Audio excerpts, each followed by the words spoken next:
opening the bar on a Sunday at 12:50. Bloody Marys for everybody. The bar's open. The Lomo Lounge is here. The Bloody Not Marys this for all. guy. No Bloody Mary for Aaron. I Actually, will. actually, no Bloody Marys for Jimmy either. Funny enough, we agree on that.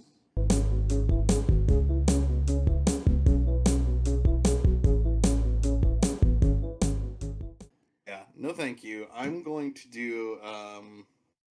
Well, IRL. I'm just drinking a vitamin water, but I I'm bet that you could. IRL. I'm drinking a Gatorade Zero. So We're both probably, if we got to drink something, we're probably just dunking a shot of vodka in each of these and calling it a day. mm-hmm. Uh, Stay hydrated. It's been hot out there, folks. Um, Welcome to After the Movies, the show that happens after at the movies. It's kind of like at the movies, but it's after. Um, and this week, we watched the film that we were supposed to watch last week. And boy, am I glad we did. It seems like Jimmy had time of his life with this I one. That's not no sarcasm there. no. You had a tough time with After the Movies. We had a tough run, We did have a tough and run. It's finally nice things. to have a payoff here because we've watched a lot of turds on After the Movie so far, and I don't know what that says about the new movies coming out. Or, I mean, there's like it's been the thing with After the Movies. It's been Like the highs have been high and the lows have been low. So yeah, it's been a rocky road, I would say. But mm-hmm. Vicious Fun is the film that we watched, and I'm happy to say that, as many reviewers have already noted, it lives up to its name. Yeah, This was I was kind of at the beginning. I was like, I don't like any film that tells me what I should expect.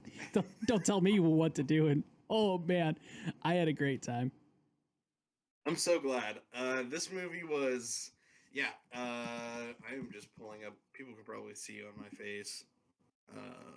Directed by Cody Calahan. This is streaming right now on Shudder, and it is a film about, and it takes place in 1983. It's a film about a horror movie review journalist who accidentally stumbles upon a support group for serial killers, which is a very funny and unique premise and feels like something that we would write a sketch about, Mm-hmm. honestly. Stretched into a full film.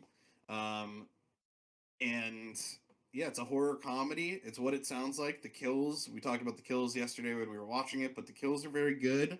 The jokes are funny. I think one of the strongest parts of this movie to me was the casting. I think everybody was almost cast perfectly in Yeah, this. I would have to agree with you on there. I thought everybody fit their role and the acting was well done. And yeah, no, you're 100% right. The casting, excellent job on whoever the casting director was on this one. So let's get into the nitty gritty a little bit. It's super stylized. This movie, you mentioned something when we were watching this. You said I love movies that look like this. The first thing that I noticed was that score when the movie starts. So 80s, Yeah, really just time and place. I would say that this film is cartoonish in a sense. yeah. Not not in a bad way at all, but No, it knows exactly what it's doing. it's got kind You of like know, that Scott Pilgrim feel, but not as like cartoony. yeah, it's very deliberately, like putting you in 1983 with these sensory cues. There's a lot of lighting choices. The score is very synth heavy, and so like that could be a little cheap for people. But this movie is not really going for like high art. This is just a splatterfest horror comedy. Get in, have as much fun as you can, get out, and in that sense, it totally succeeds. Yeah, Um, I just man, I can't get over how good this film looked. Like just from the yeah, lighting to the shots, everything just was like just so visually appealing. Like even the darkest of scenes were lit with these kind of like backlights coming through these neon signs or these like silhouette doors or something. Like it was just so cool to see and so happy to see films like this being made. So yeah. And there's like a lot of stuff I love about this. The fact that it is almost a two setting movie. There's scenes at the beginning of the film where he's at home, and then there are bookending scenes of him at the movie theater, our protagonist. But otherwise, it takes place the first 40 minutes largely takes place in this Chinese restaurant, and the second half of it largely takes place in this police station. Mm-hmm. And then there's a small scene in a hospital as well. But overall, it feels like, I mean, I don't know that other people would pick this out unless you were deliberately looking for it, but it feels like it was making smart use of its budget a lot of the time, and it didn't feel, but it also didn't feel like it didn't feel that way. Like it didn't feel like they were like, oh no, we have to keep this scene here. It just made sense that a large portion of the film took place in that restaurant, and that another large portion took place in the police station. You know? Which, and another thing too, when you have these kind of like only a few settings and you rely on dialogue, it can get kind of long at times, especially that scene where Carrie and fuck, what's his name? Joel are in the kind of freezer area or the kitchen area. Like that sequence could have been very long, depending on how it's written or how it's directed. But they did keep us engaged throughout the whole entire sequence. So I was pleased. I was definitely pleased with that. Yeah, that's the only complaint that I'll give, that I will give briefly, and then we'll move on because the rest of it's so good. It's not even a real complaint. It's just I do think it is very dialogue heavy, which was not what I was expecting. Dialogue is good. It's well written. The jokes are funny. They land. I do think that some of the sequences go on a bit long. So when he first stumbles upon the 12-step group and they're just talking in a circle for, Yeah, I would agree with you you know, on that. 15 minutes, maybe something like that, there is a point where you start to feel like, okay, like, is something going to happen here? And it does. It pops off. Yeah, It's the payoff is worth the wait. But yeah. there are a Mm. couple moments like that where the dialogue overstays its welcome, maybe just a little bit. Yeah, well, I think like Um, especially in that scene, they're trying to get us to feel Joel's kind of sense of like he doesn't not belong, he's scared. So it keeps going on, and it's him just like stuttering and being like, well, I'm a cab driver," and right. you're like, okay, and it kind of goes around again, then it kind of goes around again, and you're like, but you are right, it does eventually pop off, and you kind of get a payoff for sitting there through it. It killed Champ. Kill Champ, whammy, Whammy! they David whammied him. David David Koechner, the legend, plays like the host of the 12-step group. Um, does not last as long as you think he might, but he's great, and I seriously, I love the casting in this. The serial killers themselves are so, each one is so unique, um, that it is, it is so easy to separate them, and they do this very cool, when I say cartoony, they make this decision where she's explaining who is who to him. They're locked in the freezer. He goes, "Who are these people?" And she explains, one by one, this is this serial killer. He targets his victims like this. And they're doing like a show for you. Like as she's saying that, you're showing Hideo on camera putting his mask on and pulling out a sword or serving up like human flesh, and it really like gives you this like cartoonish introduction to each of these characters that helps you separate them. Yeah, I But kind they look different. yeah, Their performances feel different. Each one gives an effective performance as their killer. they do. You know, And I kind of can't believe I'm saying this, but I'm happier they told us instead of showing us like what each of these killers were. right, Which is like right. I never thought I'd really be saying this because you're almost better off like showing them.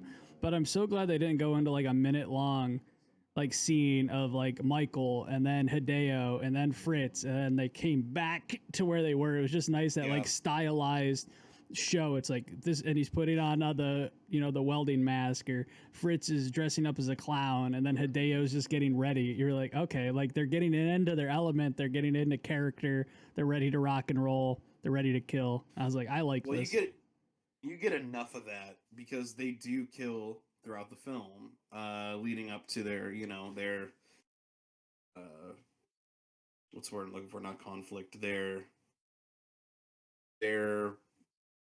wow, the brain is not good today. Um, I will say though, and maybe you can think about it. The one thing I do enjoy that they gave them each their own like time to shine, their moment in the sun. We got to see Fritz do the nail kill. We got to see Michael Right. just That's what I'm saying. hack Yep. and slash, and then we got to see Bob there just be a crazy person throughout the whole entire film. That dude was absolutely unhinged, which was kudos to the actor that played him. I think he did an excellent job. But and that Again, was a nutty character, man. That was a nutty he character. feels Bob feels like he came out of a Looney Tune. Like I love his performance; it is spot on tonally. He is like a goofy guy. The way he's doing the dance to the jukebox music, and then like when they hit him with the phone, that was the part I noticed most. And if you're listening to this, I guess you're not going to see my face. I don't even know if I should attempt to do it. But they hit him with the phone, and he does the thing where his like lips go one way and his eyes go, and he's just like, "Ugh," and then like falls over, and it's so cartoonish and not Mm-hmm. in a bad way, just in like a over the top. It's tonally the way the rest of this movie is. It just fits so well. I think the protagonist is very funny. I think Joel is his awkwardness to me lands. It doesn't feel forced. I think it's very funny. Um, I don't know. Yeah, I think I might have jumped the gun when I said this to you last night, and I think as I've like slept on it, it's probably not. I'd have to really, and I think probably at like the end of the year, we'll probably list all our favorite films for the year and do something crazy. But this is our first year doing it, so I don't know what the hell we're doing yet. But this is definitely up there in my top films I've seen this year. Like I'll definitely give it that. And I said when we were messaging, I was like, "This is the best film I've seen all year." And I don't know if that's really true, but man, I was just beside myself, dude. I can't tell you the last time I had that much fun. Like I always enjoy myself, but like this felt like you were at like an amusement park. Like you were having just so much fun. Like you were just going on an adventure. So That's what I love about horror, and that's what I love about a lot of these dumb franchise movies. Like I'm a big Friday the 13th fan, and there's two types of movies, right? There's films that try to be very serious and have a message and stuff, and then there are these other movies that are kind of like vicious fun that literally are like how what's the most fun we can give to this audience within the span of like 90 minutes. And that's exactly what this feels like. It doesn't it's not trying to be something it's not. It doesn't take itself too seriously. It's not like operating out of its own lane. It is just it truly does live up to its name. And like the name is very good because it really is just like an hour and a half of like what if we took four or five serial killers, put them in a room, had them go after two people, and it's exactly what you want it to be. Even the cops. You brought up that you don't like dumb cops in movies, which I think is funny. I do the cop in every movie that's like, yeah, okay, killer Santa Claus, right? Okay, I'll report on that when pigs fly out of my ass. And like that guy, uh, the cops in this don't believe they are arrested. They go to the station. They tell their story. Cops don't believe them. Um, the cops were elevated into being even like their own kind of funny characters to the point to where it worked for me. So like the one cop is so dumb. There's two jokes that were really funny. Bob comes in as an FBI agent because he does all these disguises. He comes in as an FBI agent. He's talking to him while he's in his cell, and then he's like, "I'm gonna go see your roommate after this," and like essentially he's just like, "I'm gonna go kill your roommate after yeah, this," and Joel in his cell is like, "You guys can hear him, right? Like you're standing right there. I think you can hear him." And the cop just doesn't look up. He goes, "Yeah, I'm hearing everything he's saying. He sounds perfect." Like that's very funny. And then he also says something about the fake Bob's fake mustache, and the cop freaks out, loses his mind, and that goes, was "You yeah. don't insult a man's mustache." That was It was probably so good. as much as I hated kind of the opening of those cops. That scene was probably my favorite though, when he's just like, "You don't insult a man's mustache. You never insult a man's mustache." I honestly think it like ended up being it started as a trope, and I think a lot of this movie does kind of play on horror tropes and stuff. But Mm-hmm. those cops really came into their own characters as being these bumbling, goofy cops. They're very funny. They're very arrogant.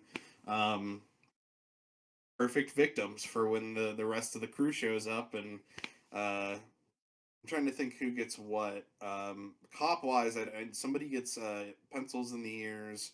somebody else takes the nail to the head. Yeah, Fritz gives him the so nail. Tony at the beginning gets the nail from Fritz. And then the cop who's like, "You never installed a mustache," he gets whacked by Michael. And then the last guy, the kind of guy in charge, I guess, gets the pencils. Yeah.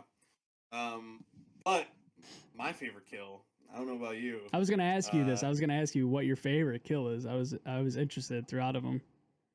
Man, that desk kill is so good. They give some of Fritz's one of his syringes, and they give it to who's the guy that looks like a jacked Serge Tankian? Michael. Michael. He gets the desk killer. No. He gets the sword through the visor. Who am I thinking of? Fritz. Is it Fritz? Yeah, Fritz gets. So they give him his own medicine. He's like paralyzed but still aware of what's going on. And it's so funny. Sarah's there, his roommate, and Carrie's like, "Can you just like step out of the room for a minute?" And she like leaves the room. And Joel's talking to her, and he's like, "Yeah, like just give me a second," and just tips the desk on him, corner to the face, just explodes his head across the floor. Man, just so the perfect combination of like a gory kill, but also like the context around it's very funny. Yeah. Yeah, I think that's got to be my favorite. I don't know, man. I think that's probably my favorite, but they were just so fun to watch. Like I don't know, the effects were believable, but also too like a little over exaggerated, which fits the kind of cartoony nature of this film. But definitely the desk kill, man. That was kind of the most satisfying one. It's like just like the build up to it, and then it's like just bloop. Yep. Did Hideo get choked out with intestines, or was it a bunch of sausages? Yeah. No, Hideo got choked out by Phil's intestines because Carrie killed Phil earlier, stuck him in the freezer, right. And then Joel was pretending to be dead. Hideo comes in, and then Carrie's just like just wraps the intestines around his. That's so like dumb and funny and fun. I mean, all of the kills were dumb in this, but like they were so satisfying. They were awesome though. Like dumb in a good way. Like dumb in a good way. Right, I mean, dumb in a good way. Yeah. Yep. I think anyone who's interested in this movie will know exactly what we mean by that. 100%. And the movie even kicks off like by showing you what it's going to be when Carrie gets picked up by Phil at the beginning of the movie. And you're like, oh, I literally, Jess was on the couch next to me, and I was like, she didn't know what I was watching. So I just turned to her, and to kind of give her some warning, I was like, oh, that guy's a serial killer. He's almost definitely going to kill her. And then it immediately subverts your expectations when Carrie whips out the knife and stabs Phil through the bottom of the jaw. And I was just like, oh, this is that kind of movie. The stabbings in this film were kind of one of the most visceral experiences because you just hear it. It's like we gotta talk about Bob because I just remembered the Bob's demise. Yeah, is so got the worst of it. Bob, intense. R.I.P. Bob. Bob got the worst of it, which is kind of fitting, but he also made it worse on himself. Bob gets like eviscerated with a knife. Like he just gets stabbed like 50 times at close range. And then he gets stabbed in the eye, which he's the second person in this to get stabbed in the eye. Champ also takes a needle to the eye. You and I famously... That's what I was going to say. Don't do eye stuff. This, I was able to... I don't know what was different about this, if it was the tone or whatever. This I was able to watch. It didn't bother me as much. You know what, man? I have to agree with you. I didn't really even realize that until we started talking about it. Normally, eye stuff, I'm like, no thanks. But this one, I was like, oh... I don't know why either. That's kind of true. And I think it's got to be like the tone and stuff. But like, why would you? I mean, he's clearly dying. Why would you pull the knife with your eye out? That seems like you're just making it so much worse for yourself. Bob just pulls his eye out on a knife, and I can't. I would not do that. I would leave it in. I hope I never get stabbed in the eye, to be honest. Me too. That would be preferable, certainly. Even if it's for a film that we're doing, I hope we never write a scene where any of us have to get stabbed in the eye. I don't want to see it. No. I don't want to even try to. If I ever did that, I would have to have somebody else direct it. or even Needles. Like Needles, I don't like, and that's another thing in this movie. I don't think there was any real like close up syringe shots because those always get me. But Yeah, man, needles don't really I'm bother me. trying to think of what this is comparable to, and kind of failing. Maybe like Tucker and Dale versus Evil feels like an apt comparison. Yeah, I You could see know, that. I could see that. very just like comedy. I would say comedy first. I would say the premise is horror related, horror adjacent, because it's about killers or whatever. But I would say that this is more of a comedy film than a horror film, I think. Why do you think there's been kind of this like resurgence or kind of like it's more accepted now to do like horror comedy than it was maybe 10 years ago?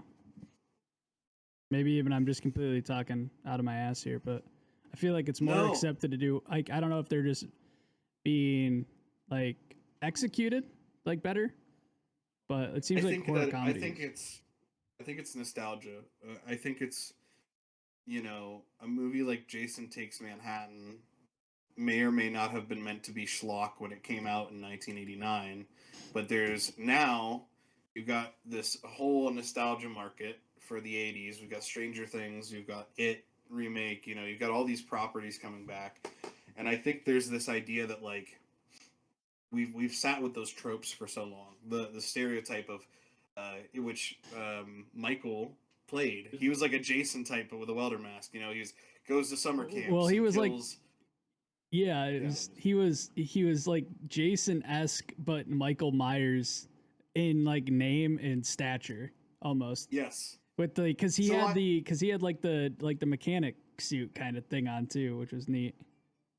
I think that movies now, and this sometimes works and sometimes doesn't. I think that when you make a bad movie on purpose, you a bad movie on purpose is different than a movie that's bad not on purpose but is still fun to watch. Sometimes you get somebody who's making like a Sharknado and you're like eye roll, like I really got to sit through an hour and a half of this like fake bad.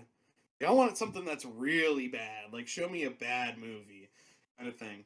But I do think there's this desire to make audiences feel the way that they feel when they think about a movie like Child's Play or Jason Takes Manhattan or something that is like has stood the test of time but also inadvertently feels cheesy. And so now it's Yeah. like, oh, we can do that on purpose. We can make a cheesy movie that transports audiences back to 1985 or whatever. You Mm-hmm. know, No, I I 100% think agree with you on that. that's I think that's part of it. I like it, Honestly, man. I hope that there's, I would like to dip our toes in it. Potentially, I'd like to see more films kind of take this route. I feel like they are harder to execute when you kind of combine two genres together. I think the more that you kind of mesh things together, it becomes harder to accomplish because you're trying to also appeal to the horror thriller fans and you're also trying to appeal to the comedy fans and do this kind of like Venn diagram where it meets right in that sweet spot. So when a movie like this is hard to execute and you put it out on this level, I mean that gives them even Cody and other team even more kudos for me, anyways.